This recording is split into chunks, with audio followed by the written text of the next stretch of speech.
See, that's the beautiful thing about the presence of God. यही खूबसूरत बात है परमेश्वर की How उपस्थिति do की। you think Moses is 120 years old? आपको कैसे लगता है कि मूसा 120 साल का होकर His eyesight is not dim. उसकी आंखों की रोशनी कम नहीं हुई? 120 years old. 120 साल में 20/20 vision. बिल्कुल सटीक देखता है, And he's climbing the mountain. और वो पहाड़ पे चढ़कर जा रहा है। Have you seen a hiker who is 120 years old? कभी 120 साल का कोई हाइकर देखा आपने? We'll have it in the Bible. Bible में है। And the good thing,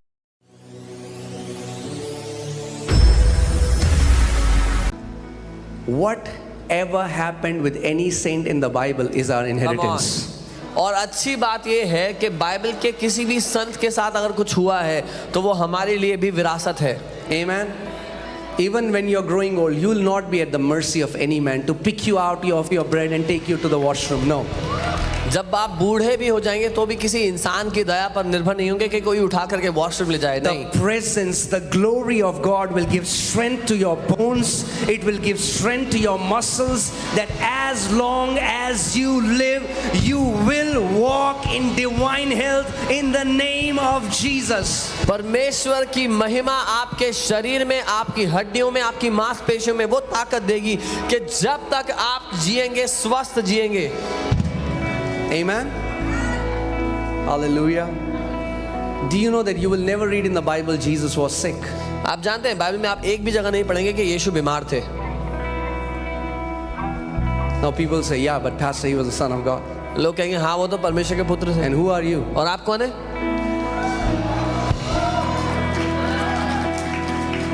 Who are you? आप कौन है?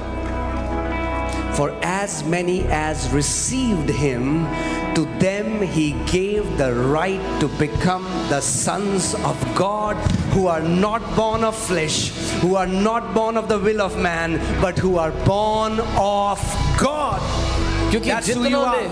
जितनों ने उस पर विश्वास किया उनको परमेश्वर के पुत्र होने का अधिकार मिला, जो शरीर और मांस की इच्छा से नहीं लेकिन परमेश्वर की इच्छा से पैदा हुए हैं। The Bible says, as he is, so are we in this world. Not we will be one day. We will not be sons of God one day. We are the sons of God right now on this earth.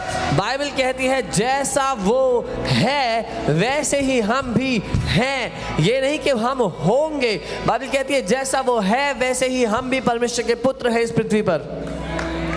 So if you want to see what is possible for you, अगर आप देखना चाहते हो आपके लिए क्या संभव है, look at Jesus. तो यीशु को देख लो। He is our role model. He is the protocol. He is the first God and man working together. वो हमारा आदर्श है, हमारा उदाहरण है, वो पहला है जो परमेश्वर और मनुष्य साथ मिलकर काम करते दिखाई देते हैं, ऐसा है। Amen. Jesus was the first. That's why Bible calls him firstborn over all creation. Even though he is God, but he became a new creation to show us how new creation can function on this earth. इसीलिए Bible यीशु को पहला जन्मा कहती है। सब के ऊपर वो पहला जन्मा है। हालांकि वो परमेश्वर है लेकिन वो नई सृष्टि की तरह पैदा हो गया हमें दिखाने के लिए कि हमें क्या करना है। Amen. A man of God called John G. Lake. परमेश्वर के एक जन John G Lake, And this is all on internet. You can research it yourself. ये सब कुछ इंटरनेट पे अवेलेबल है, आप खुद देख सकते हैं, रिसर्च कर He सकते used to pray in tongues. हैं। वो अन्य भाषा में प्रार्थना करते थे। And he said, put these meters that can check the frequency and energy. और उन्होंने कहा वो मीटर लगा दो मेरे शरीर पे जो फ्रीक्वेंसी और एनर्जी चेक करते हैं। You know, they would put these bandages with wires all over his वो body. तारों के साथ बैंडेज लगाते हैं उनके शरीर पे पूरे। And he wanted to tell the world that when you pray in tongues, it not just is affecting you spiritually, it's also affecting your biology. तो वो लोगों को बताना चाहते थे कि जब आप अन्य भाषा में प्रार्थना करते हो तो सिर्फ शरीर पर ही नहीं, आपकी आत्मा पर ही नहीं, शरीर पर भी आपकी बायोलॉजी पे इफेक्ट पड़ता है। Okay? And you know there has been a research. Oh, And I'm research not भी। just saying just like throwing you random numbers. I'm telling you things which have been proven. People who pray in tongues 1 hour every day, their immune system is much more healthier than normal people. और ये मैं फालतू नहीं कर रहा हूँ, It affects your immune system. It affects your immunity. Research की भी बातें बता रहा हूँ। जो लोग हर रोज 1 घंटा अन्य भाषा में प्रार्थना करते हैं, उनके इम्यून सिस्टम, जो लोग नहीं करते अन्य भाषा में प्रार्थना, उनसे कई ज्यादा उत्तम, कई ज्यादा बेहतर होते हैं। वो आपकी इम्यूनिटी पे फर्क So पड़ता they है। used to do this experiment, and John G. Lake used to sit on a chair and he used to just speak Psalm 23 or a psalm, and then he would start to pray in tongues. And as he would do that, they will see the needles.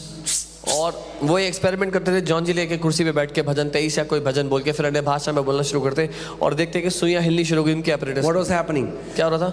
The resurrection power in his spirit was flowing through his soul in his body. उनकी आत्मा में जो पुनरुत्थान का सामर्थ्य है वो निकल के उनके प्राण और उनके प्राण से उनके शरीर में आ रहा था। You know, if there is a tumor in somebody's body, अगर किसी के शरीर में कोई if ट्यूमर there है, is a cancer cell, कोई कैंसर का if there is a cell, tumor, कोई ट्यूमर है, if there is any disorder, कोई गड़बड़ी है, that's inches away from the resurrection power. तो वो कुछ इंच दूर है पुनरुत्थान की You know where is ताकत the resurrection power? से। पता है पुनरुत्थान की ताकत कहाँ है? In you. आपके अंदर। And when you are praying in tongues, और जब आप अन्य it's भाषा में like प्रार्थना you करते are हो activating that power that is already in you. You're turning on that generator. तो वो ऐसा है, जो ताकत आपके अंदर है उसको आप चालू कर रहे हो, जनरेटर को चला रहे हो जो आपके अंदर है। I want to show you something in Romans chapter 8. Romi 8। Hallelujah. Okay, Romans chapter 8 verses 11. उसकी 11वीं आयत देखते हैं। I want you to carefully hear this, okay? We are going to meditate on this verse today. ध्यान से सुनिएगा, इस पर हम मनन करने वाले हैं आज। But if the spirit of him who raised Jesus from the dead dwells in you, लेकिन यदि उसकी आत्मा जिसने यीशु को मरे हुओं में से जिलाया तुम में बसा हुआ है, if you are born again, आपने नया जन्म पाया है, and if the spirit of God lives in you, और अगर परमेश्वर का आत्मा आप में रहता है, hear this. सुनिए, He who raised Christ from the dead will also give life where? To your mortal bodies through his spirit who dwells in you. तो जिसने मसीह को मरे हुओं में से जिंदा कर दिया वो भी तुम्हारे मरणहार शरीर में जीवन डालता रहेगा उस आत्मा के द्वारा जो तुम में बसा हुआ है। So the Bible is saying God is going to give life to your mortal bodies, but how will he do that? Through his spirit. But where is his spirit? From heaven? No. Through his spirit that dwells in you. That means the life of God that God will release to your body comes where? From inside of you. इसका मतलब परमेश्वर का वचन कह रहा है कि वो आत्मा आपके अंदर जीवन डालता रहेगा। कहां से? स्वर्ग से नहीं, वो आत्मा जो आपके अंदर रहता है आपके अंदर से आपके शरीर में जीवन डालता रहेगा। And look at the context that Apostle Paul is using. और इसका मुद्दा क्या है यहाँ पे जो बात हो रही है? He's saying this is the same spirit that raised Jesus from the dead. वो कह रहे हैं ये वही आत्मा है जिसने यीशु को मरे हुए में से जिंदा कर दिया। And that same spirit lives where? और अब वही आत्मा कहाँ रहता है? Not a different spirit. अलग आत्मा नहीं, Not an inferior spirit. उससे छोटा आत्मा नहीं, Same spirit. वही आत्मा है। Come on. If that same spirit lives in you, अगर वही आत्मा आप में रहता है, and God wants to give life to your mortal, or see, the answer to sicknesses in our body is the divine life of God. और परमेश्वर आपके जीवन में अलौकिक जीवन देना चाहता है। बीमारी के लिए उत्तर है परमेश्वर का अलौकिक जीवन। This life here is not normal bios. This is Zoe, that is God kind of life. और ये जो जीवन है यह सामान्य जीवन नहीं, ईश्वरी परमेश्वर का जीवन है, जोई जीवन है। God wants to inject his divine life where? In your mortal body. परमेश्वर अपना अलौकिक जीवन कहाँ डालना चाहता है? आपके शरीर के अंदर। Why does he say mortal body? वो मरणहार शरीर क्यों कहता है? Because he wants to clarify you that he's not talking about a glorified body. क्योंकि वो ये साफ बताना चाहता है कि Some वो people say, no, one day we are going to get glorified bodies, brother, then God will give us life. No, he's talking about your mortal bodies. यहाँ पर मरणहार शरीर इसीलिए पवित्र आत्मा ने लिखा है ताकि कुछ लोग जो कहते हैं कि नहीं वो तो अलौकिक शरीर की बात कर रहा है, जो पुनरुत्थानी शरीर, उसकी नहीं, वो कह रहा है मरणहार शरीर में अपना जीवन देगा वो। But how will he do it? कैसे करेगा? लेकिन Say, through his spirit who dwells in you. बोलो, अपनी आत्मा के द्वारा जो मुझ में रहता है। Now, Again, let's read this scripture and pay attention. But if the spirit of him who raised Jesus from the dead dwells in you. So What is the secret? यहाँ पर क्या रहस्य है? जो वो आत्मा जो तुम्हें बसा हुआ है क्या It's not about your godliness. It's not about how good you are. It's about the one who lives in you. अब मुद्दा ये नहीं है कि आप कितने भक्ति का जीवन जीते हो, कितने अच्छे काम करते हो, लेकिन ये है कि कौन आपके अंदर रहता है, बसा हुआ है आपके अंदर. He who raised Christ from the dead will also give life to your mortal bodies through his spirit who dwells in you. He starts it like that and he ends it like that. जिसने मसीह को मरे हुए में से जिंदा कर दिया, वो तुम्हारे मरणहार शरीर में भी जीवन डालता रहता है जो तुम्हें बसा हुआ है. उसने ऐसे शुरू किया और वैसे ही अंत किया उसका. So when you are praying in tongues, जब आप अन्य भाषा में power प्रार्थना is not करते हो, coming from third heaven. तो वो ताकत तीसरे स्वर्ग से नहीं उतर रही है. The power is generated वो from ताकत within you. अंदर से जनरेट हो रही है. And that life that और- is oozing out और वो जीवन जो अंदर से बह रहा है, starts to affect your mortal bodies. आपके इस मरणहार शरीर को प्रभावित करने लगता है. I'm telling you, people who consistently pray in tongues, they will not even know so many diseases that should have happened that never happened because they exposed their bodies to the presence of God. मैं आपको बता रहा हूँ, जो लोग लगातार अन्य भाषा में प्रार्थना करते हैं, ऐसी बहुत सी बीमारियां जो होनी चाहिए थी नहीं हो पाई, क्योंकि वो लगातार अपने शरीर को परमेश्वर की महिमा के लिए खोलते रहते हैं. One time, a man of God, he had to, I think they checked his heart or something, or some doctor said that, my God, how many heart attacks have you gone till now? एक बार परमेश्वर के एक जन doctor के पास गया. Doctor ने कहा हैरान होकर कि अभी तक कितने हार्ट अटैक आ चुके हैं आपको? He said, none. उन्होंने कहा एक भी नहीं. I said, how is that possible? उन्होंने कहा ये संभव कैसे Because है? the reading that my machine is giving me, you shouldn't be alive right now. क्योंकि मेरी मशीन जो रीडिंग दे रही है, आपको जिंदा ही नहीं होना चाहिए अभी. He said, yeah, उन्होंने कहा हाँ. I'm a supernatural being. उन्होंने कहा मैं एक अलौकिक प्राणी हूँ. What? Okay, I want you to understand this. मैं चाहता हूँ आप Because people have समझें. made it religious. क्योंकि लोगों ने इसको धार्मिक बना दिया, धर्म बना दिया. When the charge in your phone, जब आपके फोन में जो बैटरी होती है it's all exhausted, what happens? पूरी Your phone खत्म हो जाए, dies, क्या होता है? फोन मर जाता है, बंद हो जाता है. right?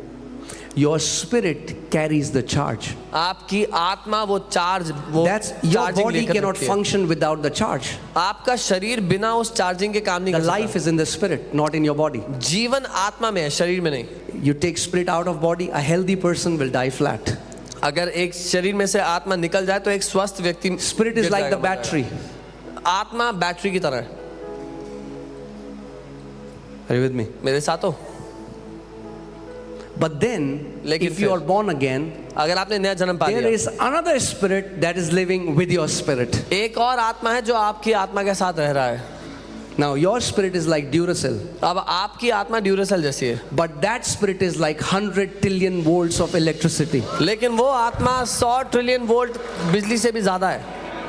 And where is that? और वो कहाँ पे है? आपके अंदर. In you. आपके अंदर है. So the key is we just have to learn how God, we don't have to convince God. So, हमें परमेश्वर को मनाने की जरूरत नहीं है, भीख मांगने की जरूरत नहीं है. We have to learn how to draw that charge, that life of God that is in our spirit to our body. If you हमें- learn that, you're going to walk in divine health. हमें ये सीखना है कि वो charge जो हमारी आत्मा के अंदर है, उसको अपनी आत्मा से अपने प्राण और अपने शरीर में कैसे लाना है. अगर सीख लिया तो अलौकिक जीवन जिएंगे. Amen. Do you know why we have different results? Why some people put Ephesians 3:20? Why some people we see God is mighty in some people's life, and you feel God is absent in some Christians' life? क्यों लोगों के जीवन में अलग अलग परिणाम दिखाई देता है? ऐसा लगता है कि किसी के जीवन में तो परमेश्वर बहुत शक्तिशाली है, किसी के जीवन में परमेश्वर है ही नहीं है. मसीहों के. Let's see the answer. उसका उत्तर देखते हैं. Hallelujah. Now to him who is able to do. Now I want you to underline this verse, able to. God is able to do exceedingly abundantly more than you ask, think or desire. अब वो जो क्षमता रखता है, या जो सामर्थ्य है कि हमारी समझ और हमारी विनती से बढ़कर काम करे, अधिक काम करे. Say this after me. God is able. So whatever your need is, whatever your request is, God's ability surpasses that request like a trillion times. परमेश्वर तो क्षमता रखता है, जो कुछ भी आपकी विनती हो, जो कुछ आपकी प्रार्थना हो, परमेश्वर से कई ज्यादा बढ़कर करने की क्षमता रखता है. Amen.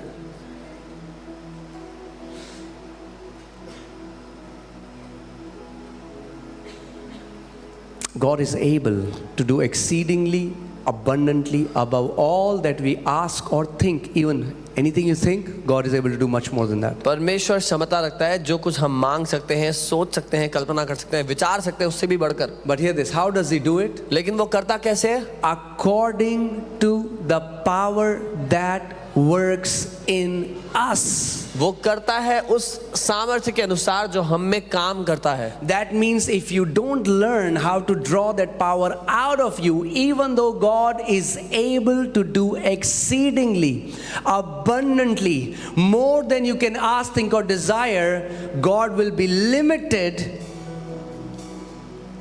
according to the power that is working in you. इसका मतलब अगर आपने सीखा नहीं उस ताकत को अंदर से लेकर के आना बाहर तक, तो परमेश्वर जो आपकी सोच से कई ज़्यादा बड़ा कर सकता है, लेकिन वो सीमित हो जाएगा उस ताकत के अनुसार जो आप में काम कर रहा है. You know, and I always give this example, but let me give this again. See, for example, I can buy the most expensive phone in the market. उदाहरण के लिए मैं मार्केट का सबसे महंगा फोन खरीद लेता हूँ. 100 megapixel camera. You can click the pictures of moon. 100 megapixel camera है, चांद वो की जो फोटो खींच लो. चंद्रयान गया है उसकी फोटो ले सकते हो आप यहाँ से. Okay, you can have the best phone. आप सबसे But अच्छा फोन if ले there is सकते हो. no charge, the phone is useless. पर अगर उसमें बैटरी नहीं है तो वो किसी काम का फोन नहीं है. Do you know that? Look, that's what people call energy. इसी को लोग एनर्जी बोलते हैं. Everything is running with a charge. People don't realize it. सब कुछ बिजली We पे are चलता running है. with a charge. हम लोग भी बिजली पर चल रहे हैं. It's a wireless technology, wireless technology. but the battery is inside us. पर That's what बैटरी we अंदर call है. spirit. उसको हम आत्मा बोलते हैं. Are you guys with me? So I can have the best phone, but if there is no charge, it's useless. तो मैं सबसे अच्छा फोन खरीद सकता हूँ, लेकिन अगर उसमें बैटरी नहीं है तो वो बेकार है.